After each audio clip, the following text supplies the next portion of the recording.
ஆண்டவராக இயேசு கிறிஸ்துவின் நாமத்தினாலே இந்த சண்டே ஸ்பெஷல் வழியாக உங்களை சந்திப்பதில் மிகுந்த சந்தோஷம். இன்றைக்கி நாம் வேத வசனத்தின் ஆதார வசனமாக வெளிப்படுத்தின விசேஷம் 17ஆம் அதிகாரம் 5வது வசனம். மேலும் ரகசியம், மகா பாபிலோன் வேசிகளுக்கும் பூமியில் உள்ள அருவருப்புகளுக்கும் தாய் என்னும் நாமம் அவள் நெற்றியில் எழுதியிருந்தது. இந்த வசனத்திலிருந்து தான் நாம் இன்றைக்கி கர்த்தருடைய வார்த்தையை கவனிக்க போகிறோம். நாம் எல்லாம் கண்களை மூடி தேவ சமூகத்தில் ஆண்டவர் நோக்கி பார்க்க போகிறோம். சர்வ வல்லமையுள்ள எங்கள் தகப்பனே, இந்த அருமையான நாளுக்காக உமக்கு ஸ்தோத்திரம். மகிமையுள்ள கரத்தில் தாழ்த்துகிறோம். நீர் எங்களோடு கூட இடைப்படுங்கப்பா. நீங்கள் பேசுங்க. யார் யாருக்கெல்லாம் இந்த வார்த்தைகள் போய் சேரணுமோ, எப்படி சேரணுமோ கர்த்தர் அறிந்திருக்கிறீர். வேத வாக்கியங்களை அறிந்து கொள்ளும்படி நீர் இருதயங்களை திறக்கிறவராக இருக்கிறீர். இப்பொழுதும் தேவ ஆவியானவர் இருதயங்களை திறந்து கேட்கிற ஒவ்வொருத்தருக்கும் இது பிரயோஜனப்பட கர்த்தர் கிருபை தருவீராக. மகிமையுள்ள கரத்தில் தாழ்த்துகிறோம் எங்கள் ஆண்டவர் இயேசுவின் நாமத்தில் பிதாவே, ஆமென். ஆமென். வெளிப்படுத்தின விசேஷம் 17ஆம் அதிகாரம் 5வது வசனத்தில் மேலும் ரகசியம் மகா பாபிலோன் என்று கொடுக்கப்பட்டிருக்கு. இந்த மகா பாபிலோன் ரகசியத்தை பற்றி நிறைய விஷயங்கள் நம்ம பேசியிருக்கிறோம். இந்த பாபிலோனுடைய ஸ்பிரிட் எப்படி கிரியை செய்கிறது என்பதை குறித்து பல விஷயங்கள் நம்ம பேசியிருக்கிறோம். அதாவது இந்த பாபிலோனுடைய ஸ்பிரிட் எங்கே ஆரம்பிக்குது அப்படின்னு கேட்டிங்கன்னு சொன்னால் 10ஆம் அதிகாரம் ஆதியாகமத்தின் புஸ்தகத்தில் ஆரம்பிக்கிறது. அதாவது ஏதேனில் இருந்ததான ஆதாமையும் ஏவாளையும் வஞ்சித்து பிசாசு வெளியே கூட்டிகிட்டு வந்துட்டு பாபேலில் தான் அவனோட ஹெட் குவார்ட்டர்ஸை அவன் ஸ்தாபிக்கிறான். ஸோ அது வரைக்கும் இடைப்பட்ட அந்த காலங்கள் பார்த்திங்கன்னு சொன்னால் ஏறக்குறைய ஒரு 2000 வருஷத்துக்கிட்ட. ஏன்னா அதுக்கப்புறம் தான் ஆபிரகாம் வராரு. அது வரைக்கும் பார்த்திங்கன்னா நோவோட ஜலப்பிரளயம் வரைக்கும் ஒரு 1600 1700 வருஷம்னு கணக்கிடுறாங்க. ஸோ இது எல்லாமே பிசாசுடைய கண்ட்ரோலுக்கு கீழே பூமி இருக்குது. பூமியானது சீர்கெட்டதாக இருந்தது, கொடுமையினால் நிறைந்திருந்தது. கர்த்தர் அதை அழித்தார். அதற்கு பிறகு நோவா அவன் பசங்க, அதில் காம் தகப்பனுக்கு விரோதமாக சில காரியங்கள் செய்யும்போது அந்த சந்ததி சபிக்கப்படுகிறது. சபிக்கப்பட்ட சந்ததியாக அதில் கானானியர்கள் வருகிறார்கள். கானானியர்கள் வம்சத்திலும் இந்த யாபேத்துடைய வம்சத்திலும் அநேகர் தேவனுக்கு விரோதமாய் மாறுகிறார்கள். அதில் மிக முக்கியமான ஒரு நபர் தான் நிம்ரோத். இந்த நிம்ரோத் போய் கட்டின இடம்தான் பாபேல். அந்த பாபேல் தான் பிசாசுகளுடைய கூடாரமாக இருக்கிறது. சகல அருவருப்புகளுக்கும் வேசித்தனங்களுக்கும் தாய் அப்படின்னு சொல்லி வெளிப்படுத்தல் 17:5 சொல்லப்படுது. இந்த பாபிலோனிய ஸ்பிரிட் ஒவ்வொரு காலகட்டத்தில் ஒவ்வொருத்தர்கிட்ட கிரியை செய்யும். இந்த பாபிலோனில் இருந்த ஸ்பிரிட்டில் மிக முக்கியமானது அப்படின்னு பார்த்தீங்கன்னா நிம்ரோத்துடைய மனைவி செமிராமிஸோடைய பையன் தம்மூஸ். இவர்களை பற்றின குறிப்புகள் எல்லாம் நமக்கு பைபிளில் இருக்குது. இதை பற்றி நிறைய நம்ம பார்த்துருக்குறோம். ஆனால் இந்த வாட்டி எனக்கு ஒரு ஜெபத்தில் இருக்கும்போது உணர்த்தப்பட்ட ஒரு காரியத்தை தான் நான் உங்களுக்கு பகிர்ந்து கொள்ள விரும்புகிறேன். என்ன அப்படின்னு கேட்டிங்கன்னா, இந்த பாபேல் கோபுரத்தை முதலாக அவர்கள் கட்டுகிறார்கள். கட்டும்போது அவர்களுக்குள்ளே இருக்கக்கூடிய மிக முக்கியமான ஒரு சுபாவம், பிசாசு ஏற்படுத்தினதான ஒரு சுபாவம் என்ன அப்படின்றதான் பார்க்குறோம். அந்த சுபாவம் தான் அந்த பாபிலோனிய ஸ்பிரிட் இன்றைக்கி நம்ம எல்லாருக்குள்ளேயும் அநேகருக்குள்ளே அப்படிப்பட்டதான ஒரு எண்ணத்தை உருவாக்குகிறது. அதற்கு இடம் கொடுக்கிறவர்கள் அந்த பாபிலோனிய ஆவிக்கு இடம் கொடுக்கிறார்கள். அப்புறம் அந்த பாபிலோனிய ஆவியின் கண்ட்ரோலுக்கு அவங்க போய் விடுகிறார்கள்னு பார்க்குறோம். இப்போ அந்த பாபிலோனிய ஸ்பிரிட் அப்படின்னு சொல்லக்கூடியதனுடைய சுபாவத்தினுடைய மிக முக்கியமானது, பேசிக் அடிப்படை என்ன அப்படின்னு பார்த்தீங்கன்னா, ஆதியாகமத்தின் புஸ்தகம் 11ஆம் அதிகாரம் 4வது வசனத்தில், பின்னும் அவர்கள் நாம் பூமி எங்கும் சிதறி போகாதபடிக்கு நமக்கு ஒரு நகரத்தையும் வானத்தை அலாவும் சிகரமுள்ள ஒரு கோபுரத்தையும் கட்டி நமக்கு பேர் உண்டாக பண்ணுவோம் வாருங்கள் என்று சொல்லி கொண்டார்கள் அப்படின்னு இருக்கு. இப்போ இந்த 4வது வசனத்தில் சொல்லப்படுற மிக முக்கியமான விஷயம் இன்னும் நிறைய இருக்குது. இந்த இடத்துல அவங்க செய்யக்கூடிய சில காரியங்கள் எல்லாமே இங்கே இருக்கிறது. ஆனால் அது எல்லாத்த விட இந்த 4வது வசனத்தில் மிக முக்கியமான சில விஷயங்கள் சொல்லப்படுது. அதுதான் இன்றைக்கும் திருச்சபைக்கு அச்சுறுத்தலாக இருக்கக்கூடியதான ஒரு காரியம். அது அடிப்படையில் கிரியை செய்கிறத பார்க்க முடியுது. அதனால தான் இதை நம்ம இன்னைக்கு ஆராய்ந்து பார்க்குறோம். இப்படிப்பட்ட சுபாவங்கள் நமக்குள்ளே வரக்கூடாதுன்னு பார்க்குறோம். 4வது வசனத்தில் இருக்குது, பின்னும் அவர்கள் நாம் பூமி எங்கும் சிதறி போகாதபடிக்கு அப்படின்னு இருக்கு. பூமி எங்கும் சிதறி போகாதபடிக்கு நாம் ஒரு இடத்துல கூடியிருப்போம் அப்படின்னு சொல்லி அவங்க டிசைட் பண்ணுறாங்க. இந்த டிசிஷன் தப்பா அப்படின்னு கேட்டிங்கன்னு சொன்னால், இன்றைக்கி உலக பிரகாரமாக நான் எப்பவும் சொல்லுவேன், ஒரு விஷயத்தை நம்ம ரொம்ப கரெக்டாக புரிஞ்சுக்கணும். ஹெவன்லி கவர்மெண்ட் ரூல் அப்படின்னு ஒன்று இருக்குது, கிங்டம் ரூல். அதாவது ராஜ்ய பாரம். அவர் ராஜாவாக இருக்கிறார், நம்முடைய ஆண்டவர் ராஜா. இந்த கிங்டம் ரூலுக்கும் இந்த பூமியில் இருக்கக்கூடிய ரூலுக்கும் ஆப்போசிட்டாகவே தான் எப்பவுமே இருக்கும். ஏன் அப்படின்னு கேட்டிங்கன்னா, இந்த கிங்டம் ரூல் என்பது, ராஜாவுடைய ஆளுகை என்பது வித்தியாசமான சட்டத்திட்டங்களை உடையது.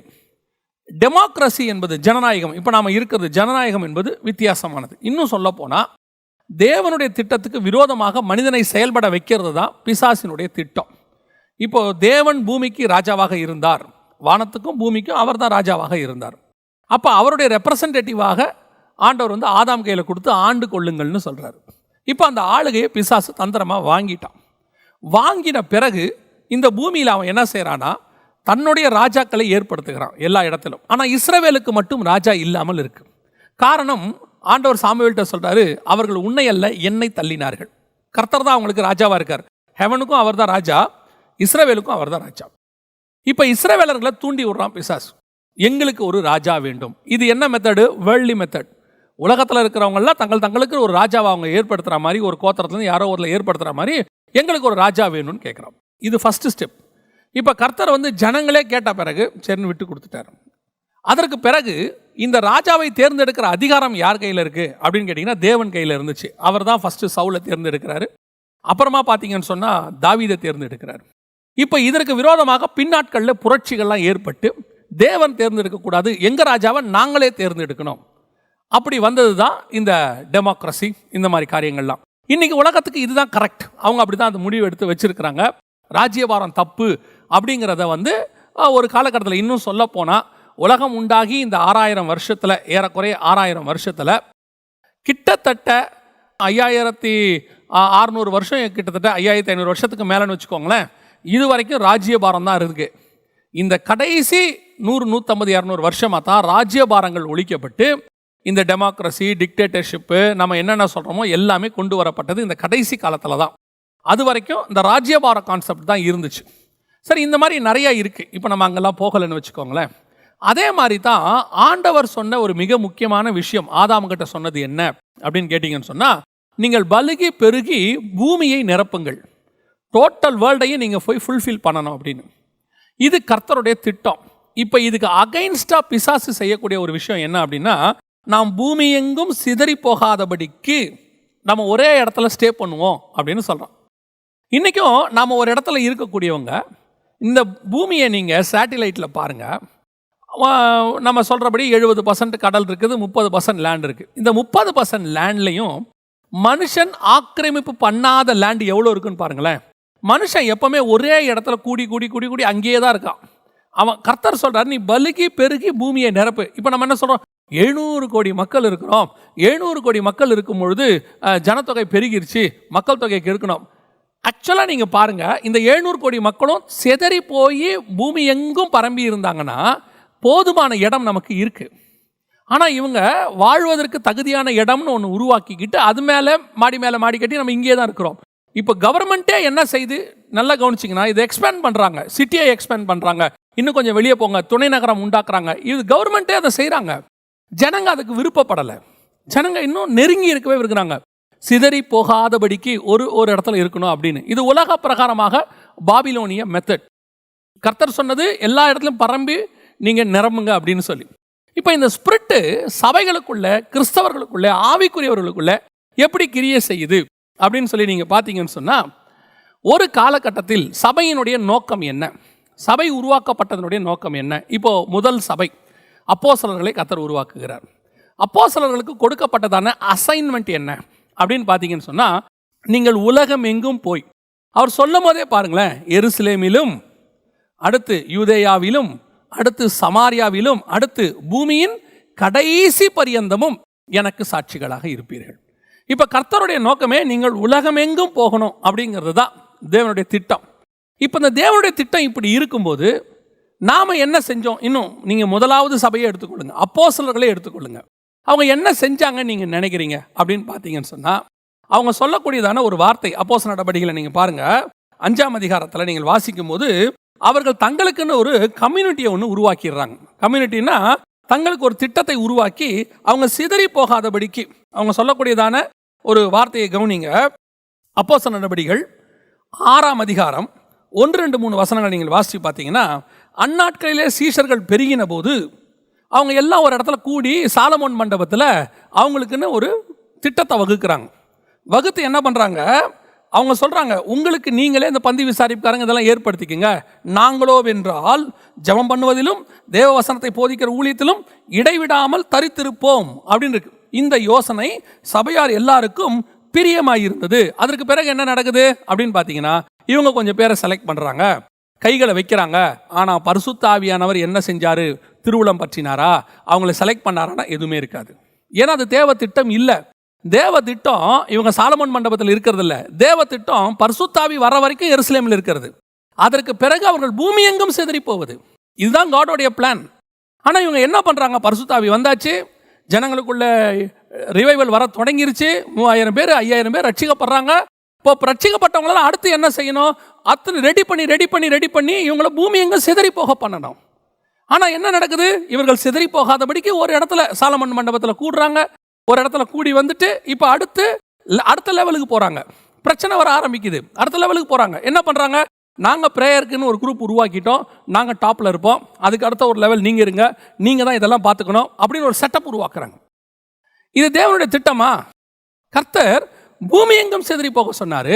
சிதறி போகாமல் ஒரு இடத்தில் தங்குவது என்பது பாபிலோனிய ஸ்பிரிட்டோடைய வேலை. பாபிலோனில் தான் அவங்க சொல்லுவாங்க, நம்ம பூமி எங்கும் சிதறி போகாதபடிக்கு. கர்த்தர் என்ன பண்ணார்னு நீங்கள் நினைக்கிறீங்க? அப்போஸ்தலர் நடவடிக்கைகள் 8ஆம் அதிகாரம் 4வது வசனம், சிதறி போனவர்கள் எங்கும் திரிந்து சுவிசேஷ வசனத்தை பிரசங்கித்தார்கள் அப்படின்னு இருக்கு. அதோடைய அர்த்தம் என்ன அப்படின்னா, இவர் எருசலேமிலும் யூதேயாவிலும் சமாரியாவிலும்னு சொல்லியிருக்கிறாரு. இவங்க எருசலேமிலும் யூதேயாவிலுமே இருக்கிறாங்க, சமாரியாவுக்கு பிளானே இல்லை. இப்போ கர்த்தர் சிதறி போக பண்ணார். 8ஆம் அதிகாரத்துலேருந்து பாருங்க, சமாரியாவில் நடக்கும் எல்லாமே. சமாரியாவில் பிலிப்பை பற்றி தொடங்கிடும். அதுக்கப்புறம் பாருங்க, ஆண்டவர் அங்கிருந்து சிதறி போக பண்ணுவார். எங்கே போவோம்? உலகம் எங்கும் போகும், கிரேக்க தேசத்துக்கு போகும், பவுல் வந்துருவார், அதுக்கு பிறகு எல்லாம் போகும். அப்போ காடோடைய பிளான் எக்ஸ்பேன்ஷன். காடோடைய பிளான் உலகம் முழுவதும் போகுதல். கர்த்தருடைய சித்தம் பூமியை நிரப்புதல், போய் சகல ஜனங்களுக்கும் சுவிசேஷம். இன்னைக்கு நாம இதே பாபிலோனர்கள் பண்ண தப்ப நாம செஞ்சுக்கிட்டு இருக்கிறோம். என்ன செஞ்சிட்டு இருக்கிறோம்? யாரும் போகக்கூடாது, எங்கேயும் போகக்கூடாது, எல்லாருமே ஒரே இடத்துல இருக்கணும். எப்படி இருக்கணும்? அன்னைக்கு சாலமோன் மண்டபத்தில் கூடி இருந்த மாதிரி, 11ஆம் அதிகாரம் ஆதியாகமத்தின் புத்தகத்தில் சொன்ன மாதிரி, நாம் எங்கும் சிதறி போகக்கூடாதுன்னு சொல்லி 5000 பேர் 10,000 பேர் 20,000 பேர் ஒரே இடத்துல தான் நின்று தேவனை ஆராதிக்கணும். எல்லாரும் கூடி வர்றது தப்பு கிடையாது. அவங்கள ரெடி பண்ணி சர்ச் என்பது சபனா சொல்றது கட்டடம் அல்ல, நாம கூடுகை. இந்த கூடுகை என்பது உலகம் எங்கும் சிதறி போக வேண்டியது. இது ஒரே இடத்துல கூடி இருக்கக்கூடியது அல்ல, அது ராங் ஸ்பிரிட். அப்படி ஒரே இடத்துல 25 வருஷம் 10 வருஷம் 30 வருஷம் நீங்க இருக்கிறீங்கன்னு சொன்னா இது தேவனுடைய திட்டத்துக்கு அகைன்ஸ்ட். கர்த்தர் அப்படி ஒரு செட்டப்பை உருவாக்கவே இல்லை. நீங்க எடுத்துக்கொள்ளுங்க, எத்தனை பேர் ஒரே இடத்துல 30 வருஷம் இருந்திருக்கிறாங்க பாருங்க. அப்படி இருக்கவே இருக்காது. பூமி எங்கும் சிதறி போகுதல், எல்லா இடத்துக்கும். நம்மகிட்ட ஆண்டவர் சபைக்குள்ள ஏன் ஆளை அனுப்புறாரு? ஒரு நிரந்தர அடிமையை அனுப்பி வைக்கிறார்னு நினைக்கிறீங்களா? 3 தலைமுறைக்கு ஒரு விசுவாசியை நமக்கு கொடுக்குறாரு நீங்க நினைக்கிறீங்களா? அல்ல. அது உள்ள ஒரு சுவிசேஷங்க இருக்கான், அது உள்ள ஒரு போதகன் இருக்கிறான், அது உள்ள ஒரு மெய்ப்பன் இருக்கான், அதுக்குள்ள ஒரு தீர்க்கதரிசி இருக்கான். அதை கண்டுபிடிக்க வேண்டியது சபையினுடைய வேலை. சபை நான் சொன்னால் உடனே எல்லாருமே கோச்சிக்கிறாங்க, சபைக்கு விரோதமாக பேசுகிறோம், பாஸ்டர்ஸை பேசுகிறோம். இல்லவே இல்லை. அங்கே வர ஒவ்வொருத்தருக்குள்ளையும் பணக்காரன் ஆகிறதான ஸ்பிரிட் மட்டும் இல்லை. வரவனை அத்தனை பேரையும் ஆசீர்வாதம் பேசி உன்னை பிஸ்னஸில் பெரிய ஆள் ஆக்குவார், உன்னை இப்படி ஆக்குவார், அப்படி ஆக்குவாருன்னு சொல்கிறோம். நீங்கள் யோசிச்சு பாருங்க, நம்ம சபைக்கு 100 பேர் வரான், எத்தனை பேர் ஊழியக்காரனாக வரான்? அதில் எத்தனை பேர் ஊழியக்காரனாகிறான்? இல்லை அழைப்பு வேணுமே, அவனுடைய அழைப்பை நீங்கள் பைபிளில் எடுத்து பாருங்கள். என்ன அழைப்புன்னு யோசித்து பாருங்கள். வெளிப்படுத்தின விசேஷம் 1ஆம் அதிகாரம் 5-6 வசனம் என்ன சொல்லுது? நம்மை ராஜாக்களும் ஆசாரியருமாய் அழைத்திருக்கிறார். காடோடைய பிளானே நம்முடைய அழைப்புக்குள்ள 2ம் இருக்கு, ராஜாக்களும் ஆசாரியரும். ராஜானா பூமிக்குரிய ராஜா இல்லை, அது நம்ம நல்லா தெரிஞ்சுக்கணும். நம்ம ராஜாக்களுக்கு என்ன இன்டர்பிரேஷன் கொடுக்குறோம்? பூமியில் ஆசீர்வாதமாக கிங் மாதிரி இருக்கணும், நாம் இங்கே பெரிய ராஜ்யபாரம் காட்டணும், அதை சொல்லலை. இயேசு கிறிஸ்து மெல்கிசேதேக்கின் முறைமையின்படி ராஜாவும் ஆசாரியருமாய் இருக்கிறார். அப்போ இயேசு ராஜாவாக இருந்தாரா பூமியில்? ஆனால் அவரை ராஜான்னு தான் கூப்பிட்டாங்க. யூதரின் ராஜான்னு சொன்னாங்க, கழுத மேலே உட்கார வச்சு கூட்டிகிட்டு வந்தாங்க.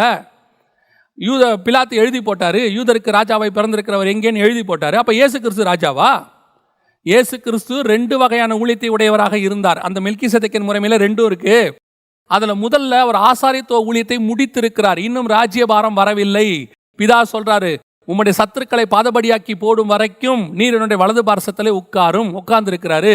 1000 வருஷ அரசாட்சி பின்னாடி வரும். அதனால தான் வசனம் சொல்லுது, அவரோடு கூட பாடுகளை சகித்தோமானால் அவரோடு கூட ஆளுகையும் செய்வோம். மரித்தவர்கள் உயிர்த்து அவரோடு கூட அரசாண்டார்கள். அந்த ஆளுகையை தான் சொல்லுது. அப்ப இப்ப நமக்கு கொடுக்கப்பட்டிருக்கிறது என்ன? ஆசாரியத்துவம். உள்ள வந்திருக்கிற அத்தனை பேரையும் ஆசாரியத்துவத்துக்குள்ள கர்த்தர் கொண்டாந்துருக்கிறாரு. மெல்கிசேதேக்கின் முறைமையில உங்ககிட்ட கொடுக்கப்பட்டவன் அத்தனை பேருக்குள்ளேயும் ஒரு ஆசாரியத்துவம் இருக்கு. அவன் லேவியனா இருக்கலாம், ஆசாரியனா இருக்கலாம், பிரதான ஆசாரியனா இருக்கலாம், என்ன மினிஸ்ட்ரின்னு கண்டுபிடிக்கணும். புதிய ஏற்பாட்டை பொறுத்த வரைக்கும் சுவிசேஷகனாக இருக்கலாம், மெய்ப்பனாக இருக்கலாம், போதகனாக இருக்கலாம், தீர்க்கதரிசியாக இருக்கலாம். அவனுக்குள்ள என்ன இருக்கு? நாம இன்னைக்கு எத்தனை பேர் அப்படி கண்டுபிடிக்கிறோம்? எத்தனை பேர் அப்படி உருவாக்குகிறோம்? இல்லை நம்முடைய பிராக்டிஸ் அவனை உருவாக்கக்கூடியதாக இருக்கிறதா? அவனை நம்ம அப்படி செஞ்சிருக்கிறோமா? முதல் பேசிக் அடிப்படையிலேயே எனக்கு ஒரு திட்டம் வருது. அது வந்து நான் இப்போ சொல்லுவேன், சபைன்றது கூட இல்லை, எல்லா ஊழியர்களுக்குள்ளேயும், ஒரு எவாஞ்சலிஸ்டுக்குள்ளேயும் சரி, ஒரு தீர்க்கதரிசிக்குள்ளேயும் சரி, இந்த பாபிலோனிய ஸ்பிரிட் கிரியே செய்யுது. என்ன ஸ்பிரிட் கிரியே செய்யுது? என்ன கிட்ட ஒருத்தர் வந்துட்டான், ஒரு விசுவாசி என்கிட்ட வந்துட்டானா அவனை தக்க வச்சுக்கணுங்கிற எண்ணம் எனக்கு வருது. அவனை தக்க வச்சுக்கிறதுக்கு நான் என்ன பண்ணுறேன்? ஒரு டேட்டா பேஸை உருவாக்குகிறேன்.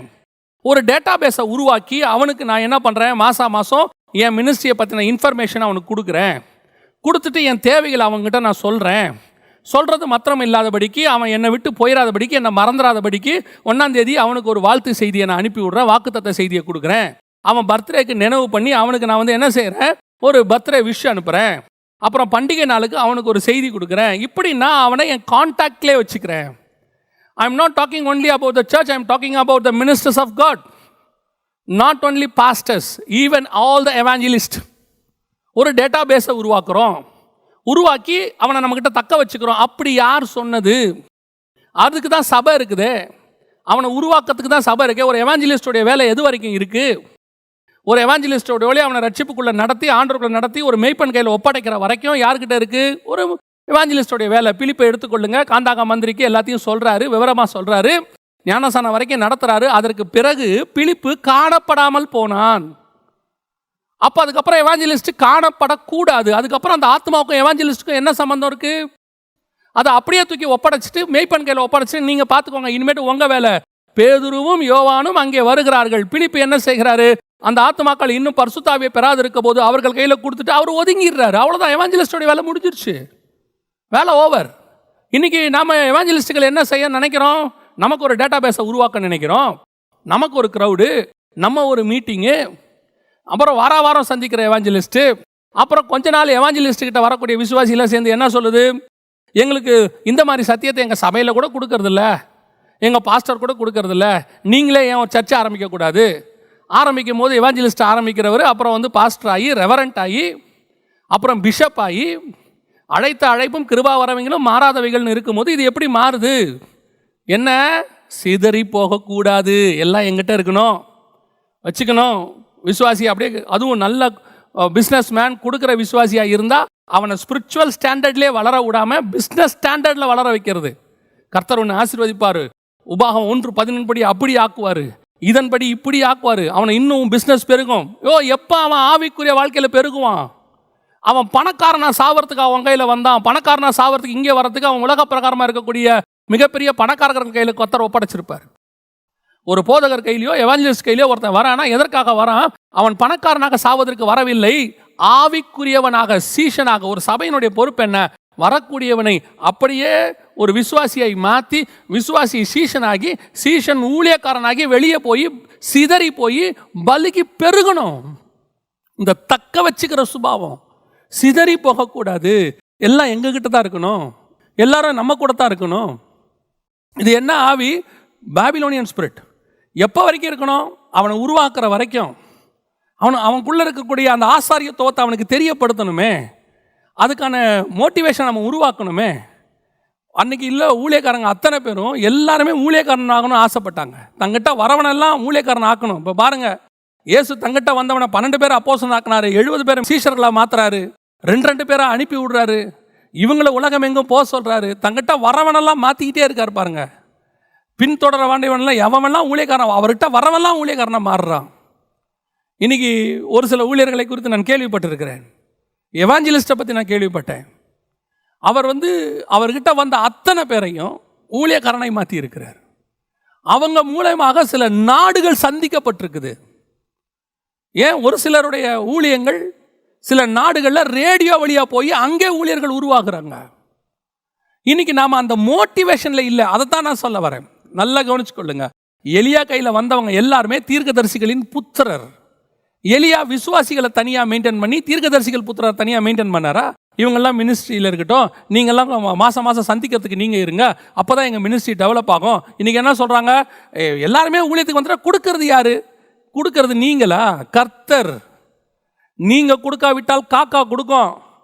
காக்கா கொடுக்காவிட்டால் பரலோகத்திலிருந்து தூதனை வச்சு அனுப்புவார். 5000 பேருக்கு சாப்பாடு போடணுன்னா யார் கொடுத்தாங்க?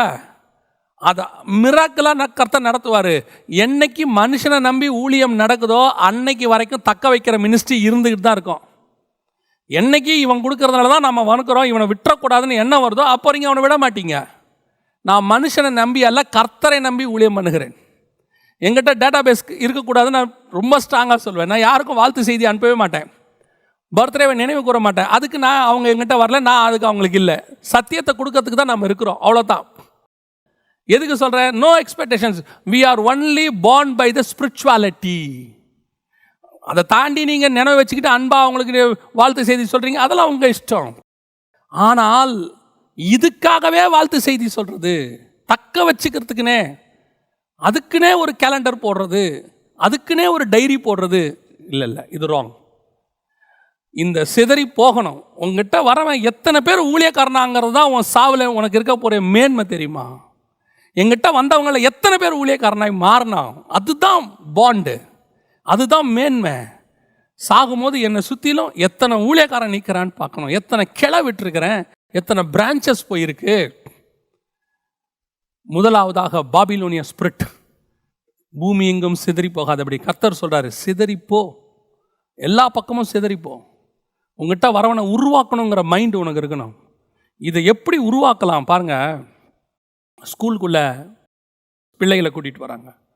அங்கே வர பிள்ளைகளில் என்றைக்காவது அந்த டீச்சர்ஸ் நினைப்பாங்களா, இதில் ஒரு 50% மூட்டை தூக்க போக்கும், 50% சாதாரண ஒரு வேலை பார்க்க போகுது, இது ஒரு 2 தான் இன்ஜினியர் ஆகும், 1 தான் டாக்டர் ஆகும்னு இல்லை.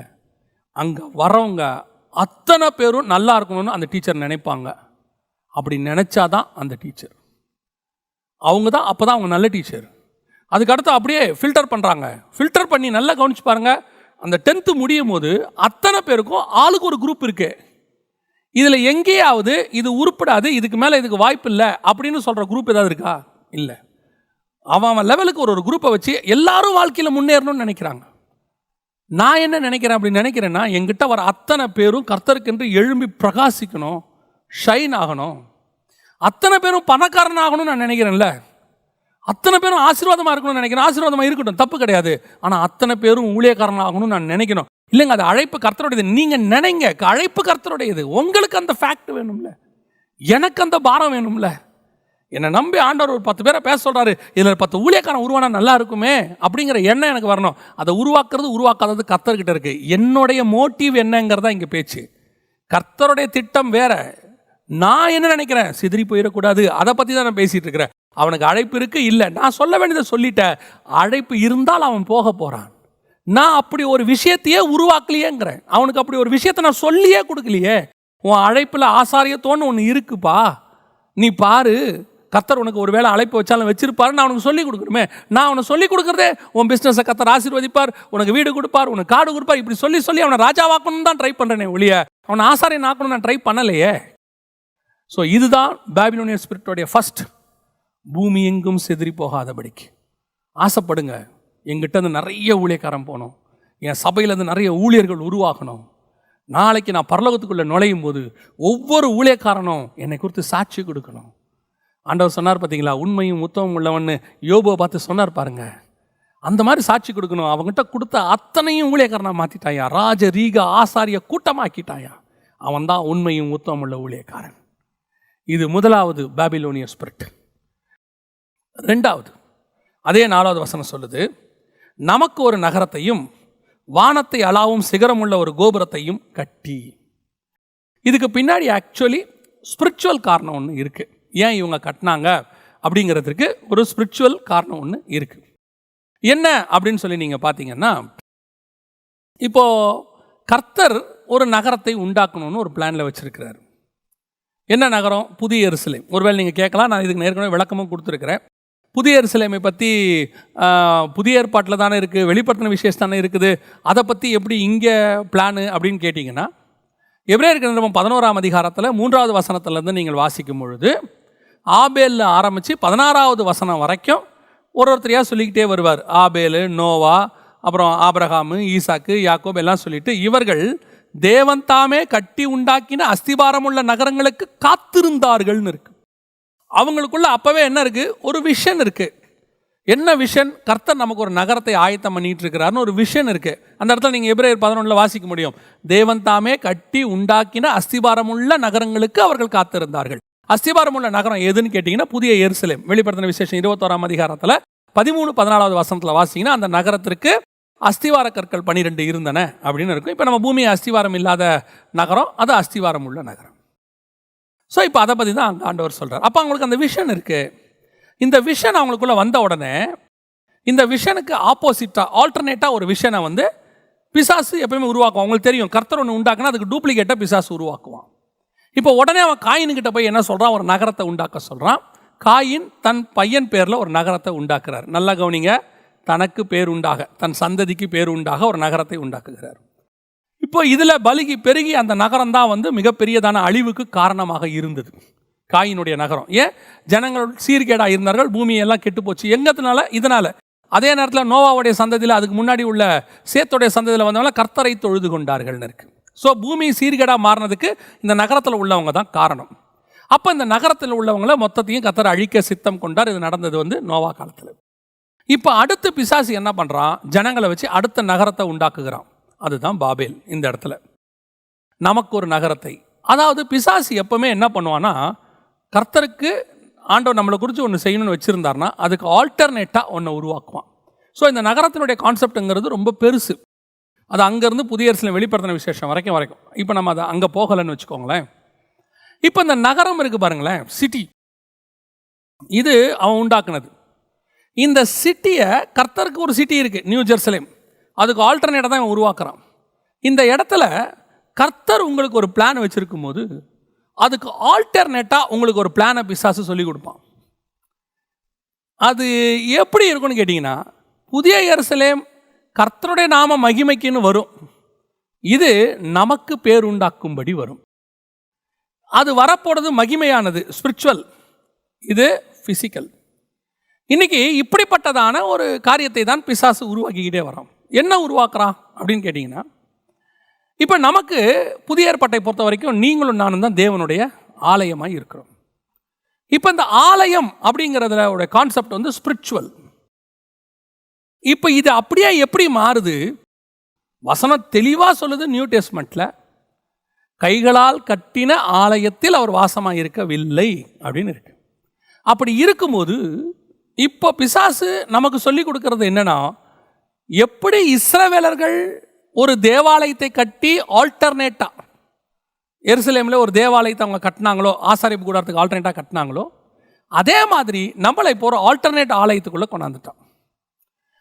திருப்பி நல்லா கவனிங்க, அது எதற்காக கட்டப்படுதுங்கிறது தான் பேச்சு. ஆல்டர்னேட் கட்டினதே வேற. நியூ டெஸ்ட்மெண்ட்டை பொறுத்த வரைக்கும் நீங்களும் நானும் தான் சர்ச். இப்போ கட்டட சர்ச் இருக்கக்கூடாதா? கூடி ஆராதிக்க ஒரு இடம் தேவை. நல்லா புரிஞ்சுக்கோங்க, நான் சொல்கிற விஷனை உடனே ஜெகன் வந்து சபைக்கு விரோதமாக பேசுகிறாரு. இல்லை, சபை ஆராதனை, சிலர் கூடி வருகிறதை போல சபை ஆராதனை விட்டுவிடக்கூடாது. நம்ம கூடி வரணும், ஆராதிக்கணும். ஆராதிக்கிறதுக்கு ஒரு இடம் தேவை, அதுதான் இடமே தவிர அது ஆலயம் அல்ல. கூடியிருக்கிறவர்கள் தான் ஆலயம். இதுதான் ஃபர்ஸ்ட். அப்படி அந்த தாட்டு வந்தாதான் உங்களுக்கு உங்க மேல ஃபர்ஸ்ட் புனிதமா பரிசுத்தமா இருக்கணும்னு தோணும். இப்போ எருசலேமில் இருந்த யூதர்களுடைய பிரச்சனை என்ன அப்படின்னா, அவனுக்கு ஒரு இடம் புனிதமாக இருந்தது, அவனுடைய சோலை பற்றி அவன் கவலைப்படலை. அதனால தான் அவன் தேவாலயத்துக்கு வைராகியம் பாராட்டுறான். எரேமியால சொல்லும் போது அவர் சொல்றாரு இல்லையா, இந்த தேவாலயம் வந்து மண்மேடாகி போகும், சிலோவம் போல மாறும்னு சொன்ன உடனே அவரை கூப்பிட்டு அடிக்கிறான் பாருங்களேன். ஏன்னா அவன் ஆலயத்தின் மேல வைராகியம் இருக்கு, அது பரிசுத்த ஸ்தலம், இது தேவனுடைய ஆலயம், எப்படி இதை பத்தி நீ பேசுவ அப்படின்னு அடிக்கிறான்ல. இப்ப அந்த வைராகியம் தான் இப்ப யாருக்கு வருது? அவனுக்கு வந்து அவன் சோலை பத்தி கவலையே இல்லை, சர்ச்சை பத்தி கவலை. அவன் பணப்பிரியனா இருக்கிறான், அவன் தேவாலயத்துக்குள்ள வந்து புறா விற்கிறான், காசுக்காரன் இருக்கிறான், தேவாலயத்துக்குள்ள எல்லா அக்கிரமும் நடத்துகிறான். ஆனால் ஆலயத்தை பற்றின வைராகியம் இருக்க ஒழிய தான் செய்கிறது தப்புன்னு அவனுக்கு தெரியல. இதே பிரச்சனை தான் இப்போ வந்துக்கிட்டு இருக்கு. இப்போ என்ன, ஆல்டர்னேட் ஆலயமாக நம்ம தேவாலயத்தை உருவாக்கிட்டு நாம தான் ஆலயங்கிறத மறந்துட்டதுனால கூடி வரும்போது ஆலயத்துக்கு கொடுக்குற இம்பார்ட்டன்ஸை உள்ளே உட்கார்ந்துருக்கிற உங்களுக்கு கொடுக்கல, நீங்களும் கொடுக்கல, உங்களை சுற்றி இருக்கிறவங்களும் கொடுக்கல. இப்போ நமக்கு ஒரு பேர் உண்டாக்கும்படி நகரம். இந்த கடைசி காலத்தில் இருக்கிற மிகப்பெரியதான ட்ராபேக்கில் ஒன்று என்ன அப்படின்னு கேட்டால், மெகா சர்ச் பெருசு, எல்லாத்துலேயும் பெருசு.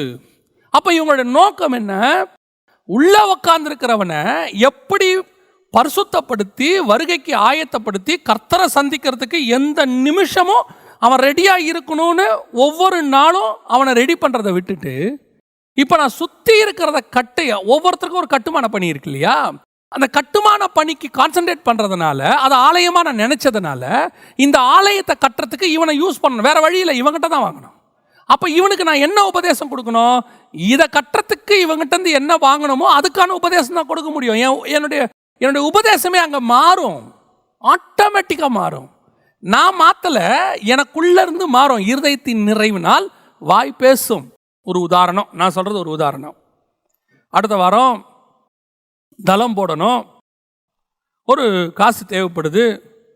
இப்போ இந்த வாரம் இத்தனை கோடி கட்டணும், இந்த வாரம் இத்தனை லட்சம் கட்டணும் அப்படின்னு எனக்கு சொல்லிட்டாங்கன்னா, அது வரைக்கும் வெறும் சத்தியத்தையே பேசிக்கிட்டு இருந்தேன்னா, கர்த்தருடைய வசனத்தை தவிர வேற எதையுமே பேசாது இருந்தேன்னா, என் சத்தியத்தை மட்டுமே கேட்க வந்திருக்கிற ஜனங்க கிட்ட காசை பற்றி பேச தொடங்குவேன், இவ்வளோ தேவை இருக்குன்னு பேச தொடங்குவேன்.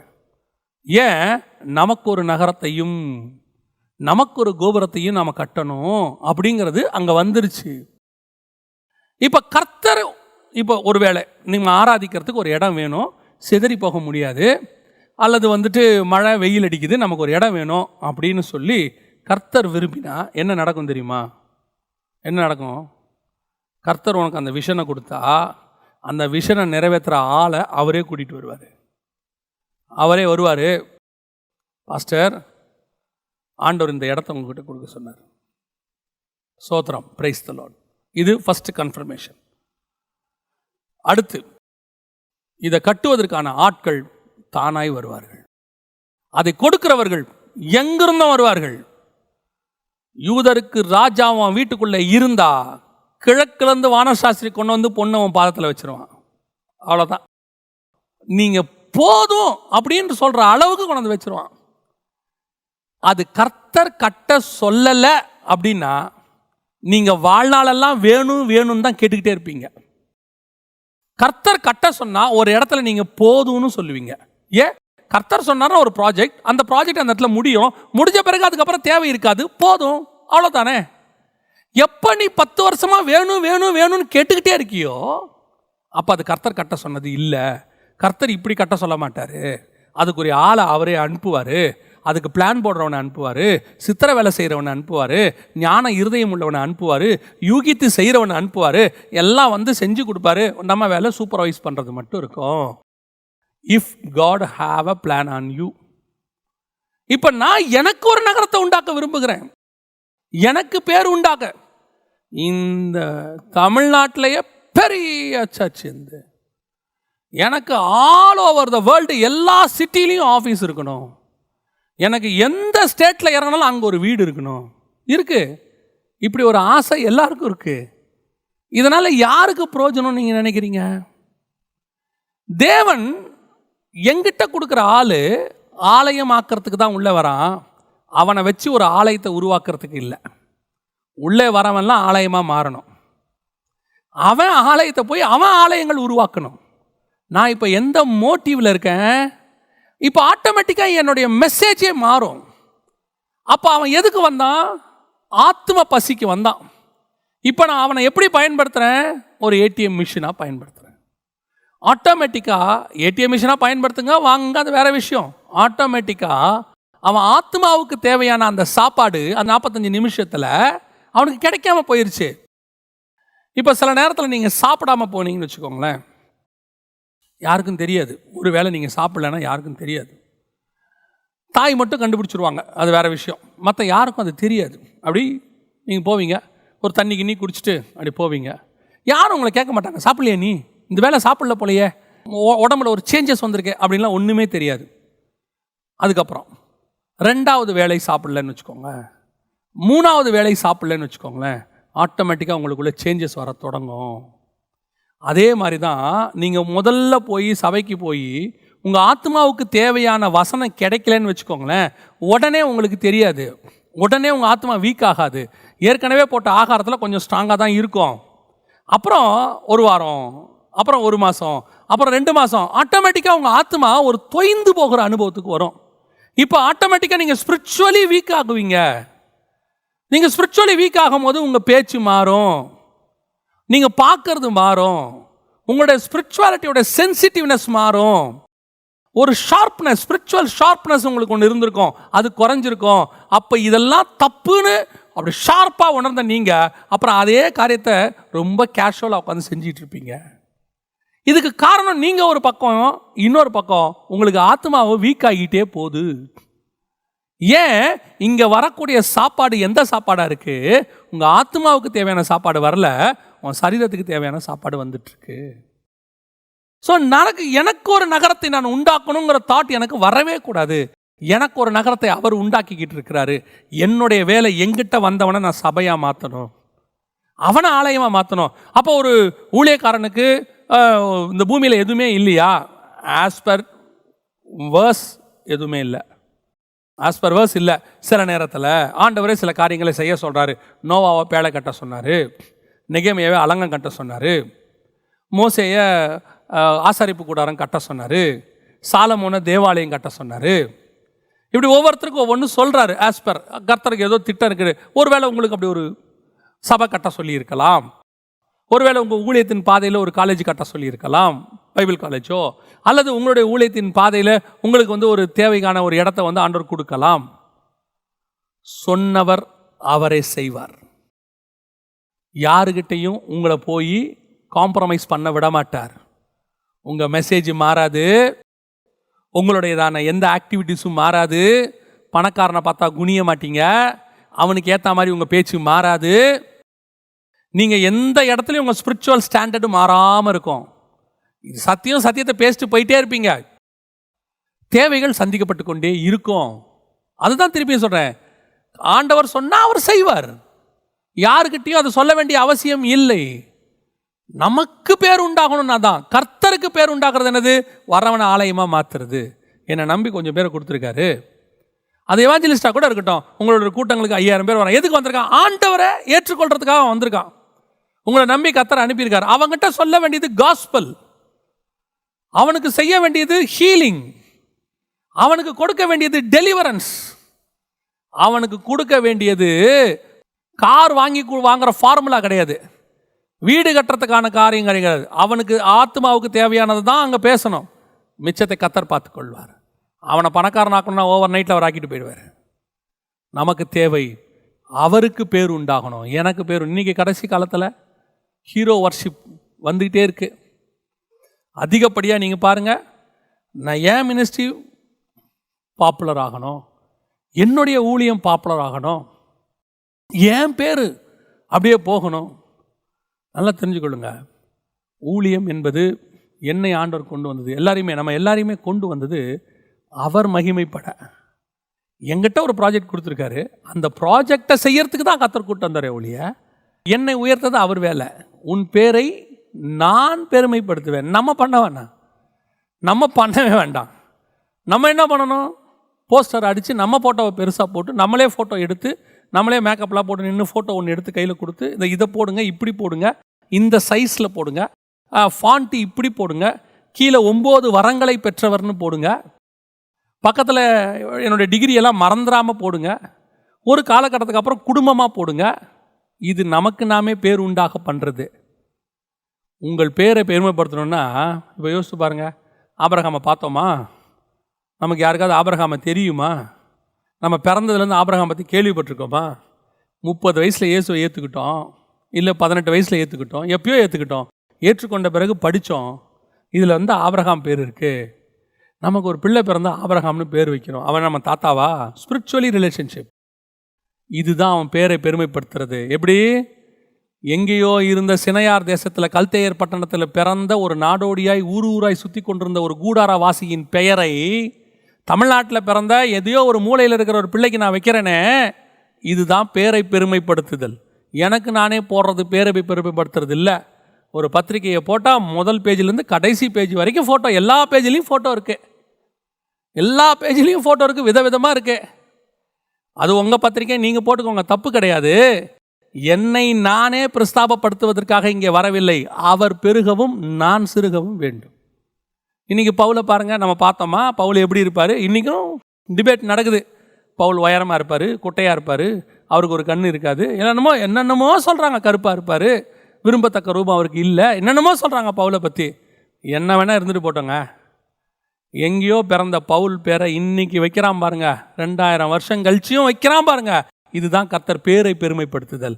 நாளைக்கு நீ போன பிறகு இப்படி ஒரு ஊழியக்காரன் இருந்தான், இவன் பேரை என் பிள்ளைக்கு நான் வைப்பேன்னு என்னைக்கு நினைக்கிறானோ அன்னைக்கு தான் உன் பேர் பெருமைப்படுது. இன்னைக்கு எத்தனை ஊழியக்காரங்க பேர் மறக்கப்பட்டு போச்சு, எத்தனை ராஜாக்கள் பேர் மறக்கப்பட்டு போச்சு, எத்தனை சயின்டிஸ்ட் பேர் மறக்கப்பட்டு போச்சு, எத்தனையோ நோபல் பிரைஸ் வாங்கினவங்க பேரெல்லாம் மறக்கப்பட்டு போச்சு. உலக சரித்திரத்தையே புரட்டி போட்ட எத்தனையோ அரசர்கள் பேர் இன்னைக்கு மறக்கப்பட்டு போச்சு. ஹிஸ்ட்ரியில் கூட இல்லை, இன்னைக்கு இல்லை. ஆனால் ஒன்றுமே இல்லை, கர்த்தருக்கு கீழ்ப்படிஞ்ச யாக்கோபுடைய பேரும், ஈசாக்குடைய பேரும், ஆபிரகாமுடைய பேரும், இன்னைக்கு யோவானுடைய பேரும், பேதுருவுடைய பேரும் இன்னைக்கு வருதே. ஏன்? 2000 வருஷம் கழிச்சு இருக்கே. ஏன்? அதுதான் உண்மையிலேயே பேரை பெருமைப்படுத்துதல். அவர் பெருக நீ வாழ்ந்தால் உன் பேரை அவர் பெருமைப்படுத்துவார். நமக்கு பேர் உண்டாகணும், நீ எதையாவது செஞ்சீங்கன்னு வச்சுக்கோங்க, 3 தலைமுறைக்குள்ளே காணாமல் போயிடும். 3ஆவது தலைமுறை நீ இருக்க மாட்ட, உன் தலைமுறையில் உன் பேரையே இல்லாமல் பண்ணிவிடுவாங்க. எப்போவுமே நினைக்கணும், கர்த்தருக்கு பேர் உண்டாக நான் இருக்கணும். என் பேர் எவ்வளோக்கு எவ்வளோ மறையுதோ அவ்வளோக்கு அவ்வளவு நல்லதுன்னு சொல்லணும். கர்த்தருடைய பேர் தான் வரணும்னு சொல்லணும். அந்த ஆசை உனக்குள்ளே இருக்கணும். உன்னை கேட்காம உன் ஃபோட்டோவை அவன் எடுத்து போகிறான், அது அவன் இஷ்டம். நீ சொல்லியே அவன் கேட்கல, அதை விட்டுருங்க. நீ ஆசைப்படாத, அதுதான் கேள்வி. எனக்கு இப்படி இந்த மாதிரி ஆங்கிளில் இப்படி இருக்கணும், எவ்வளோக்கு எவ்வளோ நான் இல்லாமல் போகிறேனோ அவ்வளோக்கு அவ்வளோ நல்லது. அவர் பெருகவும் நான் சிறுகவும் வேண்டும். இந்த பாபிலோனிய ஸ்பிரிட், முதலாவது கர்த்தருடைய திட்டம் உலகமெங்கும் சிதறி போகுதல். இந்த பாபிலோனிய ஸ்பிரிட் சிதறி போக விடாது, உங்களை அப்படியே ஒரே இடமா வச்சுக்க விரும்பும். 2வது, நமக்கு பேர் உண்டாகும்படி செய்யும். நாம் வந்தது கர்த்தருக்கு பேர் உண்டாக்கும்படி, நமக்கு பேர் உண்டாக்க அல்ல. நாம் ஜெபம் பண்ண போகிறோம். சர்வ வல்லமையுள்ள எங்கள் தகப்பனே, இந்த கடைசி காலத்தில் கிரியை செய்கிற பாபிலோனிய ஆவிகளுக்கு எங்களை விலக்கி பாதுகாத்து கொள்ளுங்கப்பா. திருச்சபைகளை மாத்திரமல்ல, திருச்சபைகளில் இருக்கிற விசுவாசிகள் ஒவ்வொருத்தரையும் கர்த்தர் வேலியடைத்து பாதுகாத்து கொள்வீராக. ஆண்டவரே, எத்தனையோ போராட்டங்களுக்கு மத்தியில் அவங்க வராங்கப்பா. இந்த ஆவிக்குரிய போராட்டத்தை ஜெயிக்க, உமக்கு முன்பாக ஜெயம் பெற்றவர்களாய் வந்து நிற்க கர்த்தர் கிருபை தருவீராக. இந்த வசனங்கள் அவர்களுக்குள்ளே 100க்கு 100 பலன் கொடுப்பதாக. இருதயங்களை திறந்து உள்ளே அனுப்புகிற ஆண்டவர் அனுப்பும்படி நாங்கள் ஜெபிக்கிறோம். ஆசீர்வதியும் வழி நடத்தும். எங்கள் ஆண்டவர் இயேசுவின் நாமத்தில் ஒப்பு கொடுத்து ஜெபிக்கிறோம் எங்கள் ஜீவனுள்ள நல்ல பிதாவே.